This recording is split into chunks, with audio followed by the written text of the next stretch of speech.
Hello সকলকে mini blog welcome. তো দেখতে পাচ্ছ আমি রেডি। তো আমি আজকে যাবো ত্রিপুরা ইউনিভার্সিটিতে। তো আমার অ্যাকচুয়ালি মাস্টার্সের সার্টিফিকেট আনা বাকি, ওই জন্য আর কি। তো চলো, তারপর আমরা বেরিয়ে পড়েছি আমি আর দাদা মিলে ইউনিভার্সিটির উদ্দেশ্যে। তারপর অনেকক্ষণ পর আমরা এসে পড়েছি ফাইনালি ত্রিপুরা ইউনিভার্সিটির সামনে। তো এখন যাবো ভেতরে, কারণ ভেতরে পরীক্ষা ভবন যে বিল্ডিংটা, ওইখান থেকে সার্টিফিকেটগুলি দেওয়া হয় আমি যতটুকু জানি।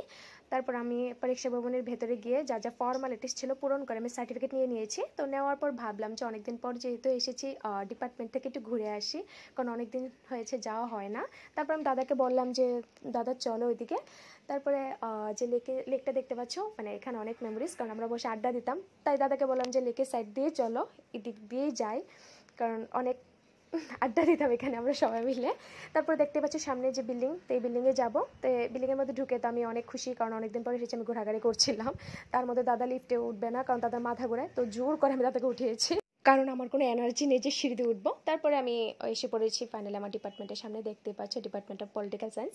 তো অনেকদিন পরে এসেছি, আমার এত ভালো লাগছিল এখানে এসে। তো এখানে এসে আমি একটু ভিডিও করলাম, কয়েকটা ছবি তুললাম, একটু দেখলাম, একটু ঘোরাঘুরি করলাম এখানে, মানে খুব ভালো লাগছিল এই জায়গাটা।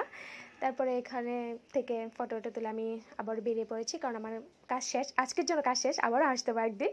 তো শেষ করে আমি এখন চলে যাব বটতলার দিকে, কারণ বাবা বলেছিল বাবার জন্য বাড়িতে যাওয়ার সময় আম নিয়ে যাওয়ার জন্য। তো আমি এসে পড়েছি বাবার জন্য আম নিতে। তো এখান থেকে আম নিয়ে তো আমি আবার এসে পড়েছি বিশালগড় এসে একটা বাইপাসের দিকে একটা হোটেল, এখানে ভালোই খাবার, আগেও রিভিউ ছিল। তো খেয়ে তো এখন রওনা দিয়েছি বাড়ির উদ্দেশ্যে। তো আজকে যে ব্লগটা এখানে শেষ, দেখা হচ্ছে তোমাদের সাথে নেক্সট ব্লগে। So tata.